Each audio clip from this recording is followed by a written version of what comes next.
Fade Away Blue is the new album by Pete Droge. You might know Pete as a member of the Thorns along with Matthew Sweet and Shaun Mullins, but that was way back in 2003. We found Pete at his home studio on Vashon Island in Washington State and asked him what he's been up to since then. I put out a record called Under the Waves in 2006. Right. And then, it doesn't really count. I did a soundtrack album for a film called A Lot Like You, but that didn't really count. Yeah, and then I did the Droge and Summers blend, a couple EPs and a full length. Yeah. And, worked on a bunch of other people's records. Yep. Worked with some other artists and did some film scoring and TV commercials, all kinds of... Stayed busy for a good amount of that time. Yeah, no, I wasn't inferring that you were laying around with your feet. Yeah, totally. But, yeah. So what inspired you, motivated you, got you in the mood to make Fade Away Blue? Well, I've I did spend a good amount of that time laying around because I've been dealing with chronic fatigue for about 10 years. I wanted to ask you about that. Yeah, exactly about 10 years in September. How long did it last? It's still going on. I'm still squarely in the chronic fatigue zone, although I'm so much better than I was like a few years ago. But several of those years, so yeah, it started in 2015 in September, so it'll be exactly 10 years here soon. The frustrating thing is it's hard to pin down what's wrong with you, right? Yeah, it's a long story. We don't need to get into all the minutia of that. But yeah, it was quite a journey. At this point, I'm feeling well enough to be able to work. And I've had a few episodes this year where I kind of pushed too hard and crashed. Right. The good news is when that happened, it was only like a few days before I kind of bounced back to kind of my new baseline. So as long as I take care of myself, I'm doing all right. All right, very good. All right, back to your story there. Yeah. So anyway, I did spend several of those years pretty much in semi-retirement mode, and had a lot of time to kind of soul search and think about, when I get on the other side of this, what do I want to do in the next chapter of my life? And like I mentioned, doing production work for other artists and working as a composer for picture. I enjoyed that very much, but when I really thought about what I wanted to do moving forward, writing songs and performing them and recording them was the thing that was like, the closest to my heart. And as I kind of, get on in years, I'm like, okay, I've got so much time left. Like, what do I want to spend my time doing? Do I always want to be doing client work for somebody else, or do I want to really focus on my own music? And so that's really how Fade Away Blue was born. Another motivating factor was actually seeing Tom Petty on his final tour. Oh, yeah.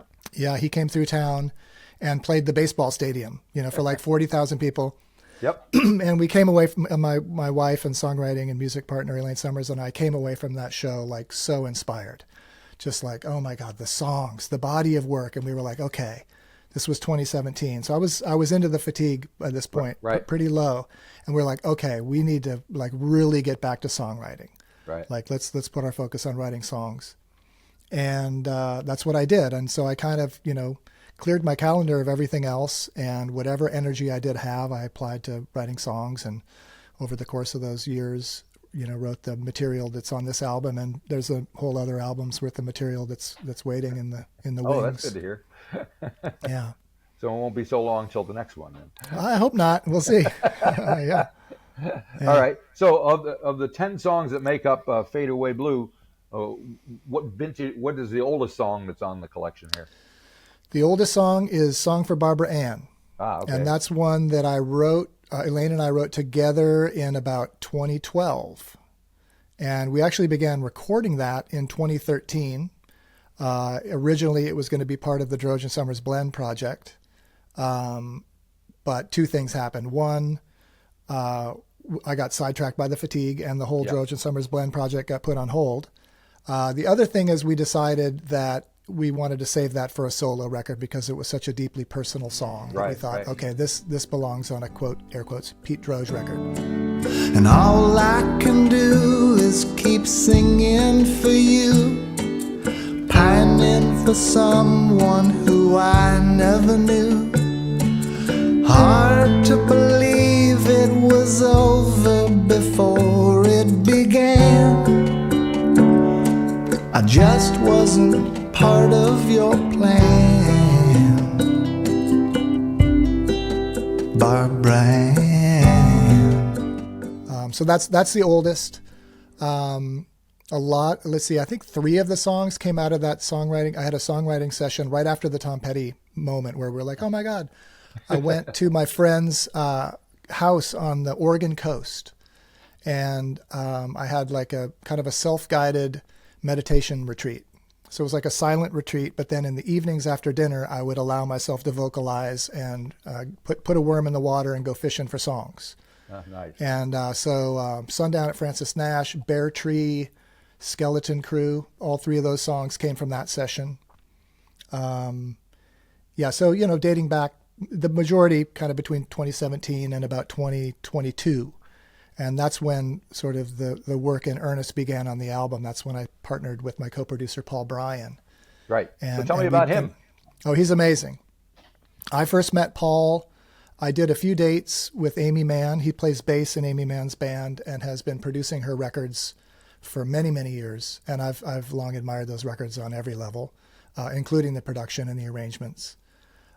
So I had him on a list. I had a long list of producers and engineers and mixers that anytime I would hear something that sounded great, I'd make a note of who engineered it, who produced it, who mixed it, and put it on my little list of folks to consider working with. So he was on a pretty long list of those folks. And then I heard a record by Susanna Hoffs. And I was like, wow, this sounds fantastic. And I looked it up, and sure enough, there was his name. And since we were friendly from that tour, anyway, I did a tour with Amy. Gotcha. Back in about 2000, maybe around 2003, right. Just a short little run of a few Northwest states, and rode on the bus with them and got to know Paul a little bit at that time. And so I knew him, and we were friendly enough that I sent him just a little fan mail, to say, hey, I heard this record and thought it sounded fantastic. And then when we started to think about the production for Song for Barbara Ann, I originally had a fantasy of doing real strings on it.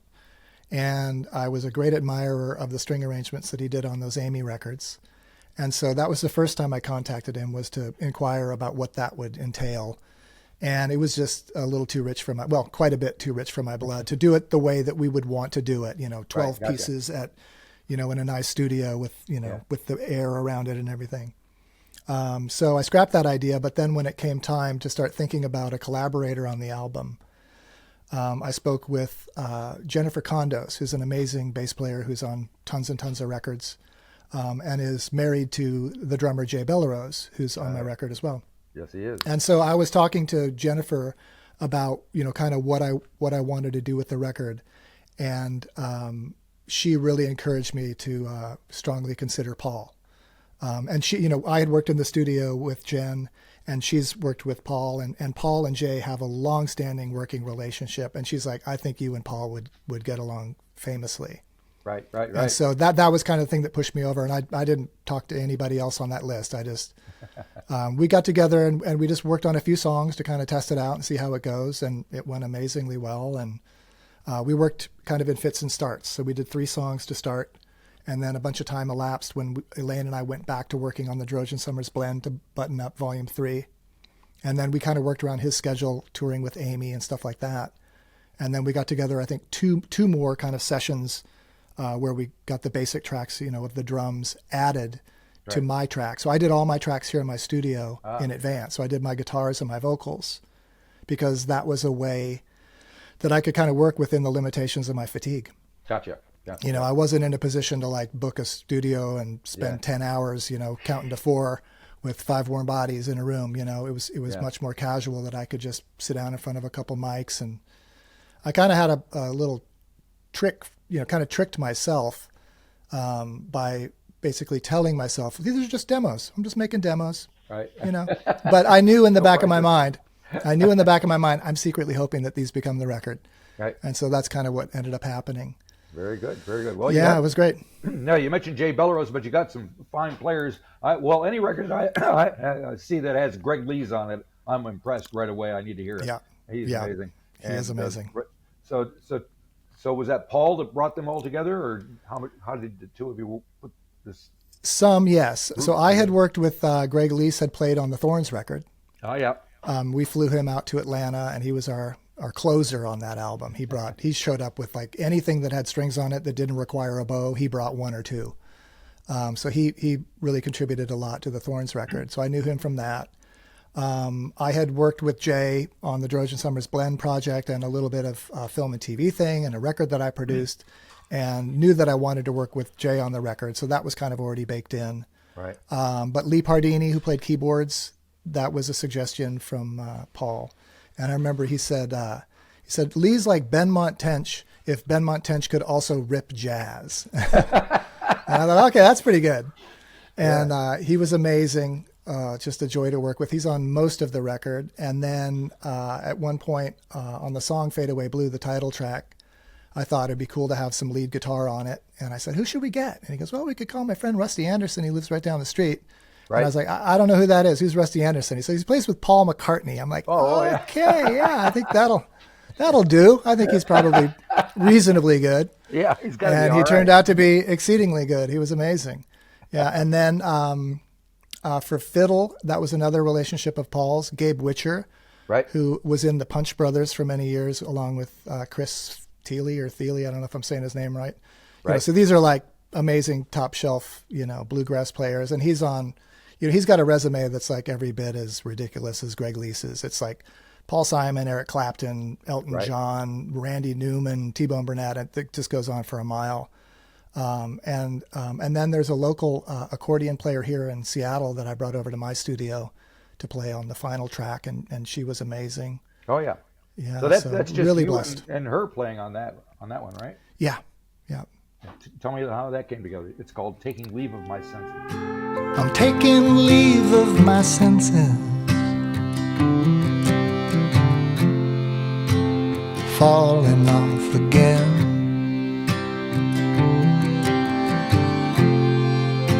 I'm taking leave of my senses into the arms of an old friend.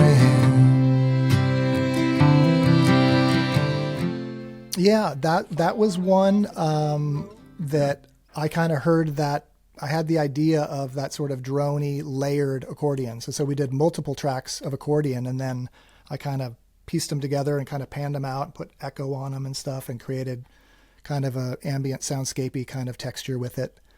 And a little slide guitar and then the main acoustic guitar and the vocals. And I shipped that one off to Paul and, thought maybe he would want to add some bass to it because he's a great bass player. But he just kind of said, this sounds done to me. And, kind of as a closing track on the album, I think it's kind of cool to kind of let the drums clear out. And it's something I've done on previous records where I have a song at the end that's more acoustic. Right. So that made sense. Yeah. And I think I've read that you're also planning on reissuing your debut solo album. Is that correct? That's right. Yeah. That's coming there? this fall.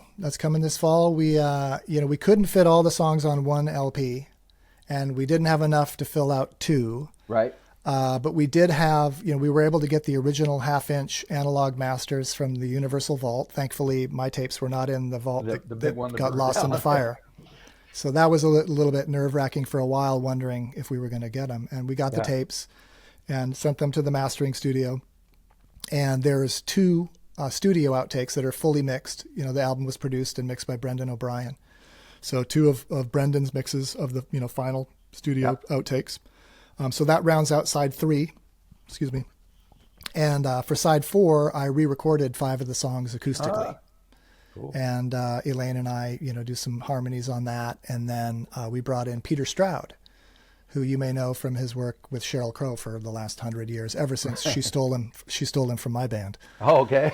Yeah. So I think he's been with her since about 99 and is her what do you call it? Like a band leader or, that runs the band. Musical director. Musical director. That's the term I was looking for. Yeah.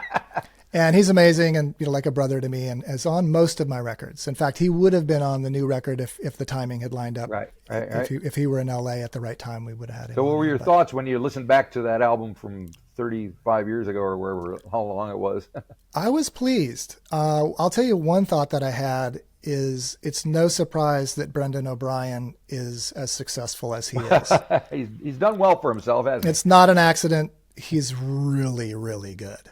Right. Not only as a producer and as an engineer, but also as a musician. Right. I mean, on a lot of the albums that he works on, they're bands. And so you don't get as much of that on a lot of the records he produces. Yep. On my record, he was he and I kind of shared duties of guitar overdubs and keyboard overdubs. And that I was really pleased with just the sonics. I feel like a record of that era, there's other periods of time where you can hear a record and it's really stamped of that time. Like, oh, that sounds like 1985. Like there's that gated snare drum or whatever. I feel like, we were kind of in a sweet spot of the mid 90s when, we were really aiming for sort of what we considered timeless sounds of the 70s, Yep. So I was happy with that production wise. I loved just the arrangements, just the way that he layered instruments and, it was fun to kind of, I did a quality control check on my headphones and like really listen carefully at nice loud volume and like, oh, wow, there's that cool feedback of the guitar that kind of fades in right there. And like, oh, there's a little keyboard at the end that you barely notice, all those details. I will say this on the writing front. I definitely hear like lyrically, I'm a different writer now. I think I have higher standards and I'm more prone to not just a second draft, but multiple drafts of lyrics. Yep. And in those days I was moving quick and kind of taking the sort of shoot from the hip, trust your instincts and move on camp. Right. So there are spots where I kind of go, yeah, I might feel more, inspired to continue to sing this particular song or whatever if I had spent some more time refining the lyrics. Yeah. So that's the one place where I would give myself a little bit of, like, if I could have a time machine, I go, Pete, read some interviews with Leonard Cohen, learn about revisions, Right. But I'm happy with the record. I really feel like it holds up pretty good. And, I hear from people all the time how much they love it. So, most people aren't nitpicking the lyrics anyway. Right. You know what I mean? It's I think it's a pretty small fraction of the listening audience that's tuned into the lyrics. Right. So I see you included Lonely Mama on the record, which I think was released as a single originally. That's right. Tell us the history behind that one. Lonely mama, how I wish I could have known you. Lonely mama, how I wish I could have known you. We'd be twirling around in the summer sun, freak flags flown high, scarlet begun. Yeah, that's one of two songs on the new album that speak to I learned this term, ambiguous grief, that I experienced when I, as an adoptee, went searching for my birth mother and found that she had died just months prior. Yeah. And so that was just heartbreaking. Yep. And like I said, it inspired two songs. So a song for Barbara Ann and Lonely Mama. And my pal Mike McCready, who, backing up a little bit, is who passed my demo tape that he funded along to Brendan O'Brien when they were making the Versus album, which then led to my deal with American. Right. So Mike, an old pal, and the guy who gave me my break in show business originally, he heard an acoustic version of a song that's on the new album called Skeleton Crew that we released to raise money for a local nonprofit when COVID hit in March of 2020. And he heard that and sent me a glowing text and said, hey, he has a little label called Hockey Tucker Records, where he puts out 7-inch vinyl singles. And so he said, hey, let's put it out. And so I was like deep in the fatigue at the time and kind of drugged my feet until eventually I kind of figured, okay, what can we put on the other side of the single, and chose Lonely Mama because it was one of the first songs that we had finished in that batch of 3 songs that I did with Paul. And so we released that in March of 2024 as a vinyl single. And people can still find that, on our Bandcamp store. And we've got a green vinyl and a white vinyl. Oh, yeah. But, it really fits in with the overall arc of the new album, too. So we wanted it to be on both. So it's kind of how they used to do it back in the day. They'd release 45 singles and then eventually the LP would come out, So. And that also explains why Skeleton Crew has got band version in parentheses next to it. So yeah, that's right. Redone that, right? Yeah, just on the sort of advance links that we sent out to folks like you. Yeah, but the The actual album will just be called Skeleton Crew. But yeah, it's a really cool arrangement. A great example of Jay Bellarose's greatness on that particularly cool drum track. Well, it sounds like throughout your struggle with the fatigue thing, you have a lot of friends helping you out and kind of, keeping things going and keeping stuff happening. That does feel good. It does feel good, yeah. And, we've played a few shows here and there. We played our first show in several years in 2024. There's a beautiful, $20 million performing arts center here on Vashon. Right. And so we played our first show in several years, March of 2024, and that was just an incredible night. We had fans travel from far and wide to come, and that was really cool. It was a beautiful mixture of old school diehard, what nowadays in the parlance of our times they call super fans. Right.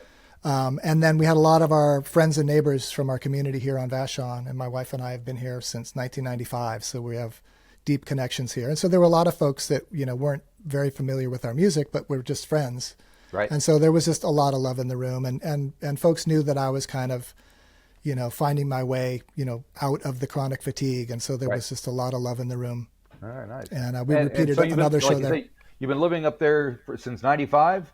Yeah. So for folks in New Zealand, what kind of place is this that you've landed? It is, it's commonly referred to as idyllic.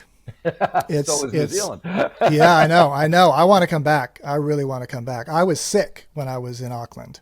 Oh, really? Sick as a dog, and it was rainy and cold, and I spent we had kind of a day off, I think, before our show. Yeah. And I was just sick and laying in my hotel, just miserable. Oh, bummer. It's on my bucket list. I told my new agent, I really want to get back down there. But, it's, we're on an island that's physically about the size of Manhattan. Right. But has around, I think, 11,000 people here annually, and then it balloons up a little bit in the summer. Right. It's, beautiful. I'm looking out my window now, and there's, mature madrona trees and fir trees and cedar trees and maple trees, a really beautiful forest. We're surrounded by water. It's the Puget Sound. I don't know if it's similar to the Marlborough Sound, where actually my neighbors moved. Right. That may be more akin to Northern California. Right. But it's lovely. Yeah. It's we have 4 seasons. It doesn't get too cold in the winter. Right. The community where we are here on Vashon is very progressive. A lot of artists. Right. It really attracts a lot of artists and creative types, and sounds like a little wonderful retreat from the rest of the. It's great. And when I was busy producing records here for other artists, I'd have people travel, from out of town and come out here. And one band that worked here, they called it Band Camp. Okay. And and then we'd feed them healthy food, and after the sessions we'd go for long walks, and it's pretty great. If you enjoyed this episode of the 13th Floor's Music Talk series, please be sure to subscribe to the website or to the YouTube channel. Follow us on Facebook or Instagram, and wherever you find your podcasts. There's a whole lot more to discover.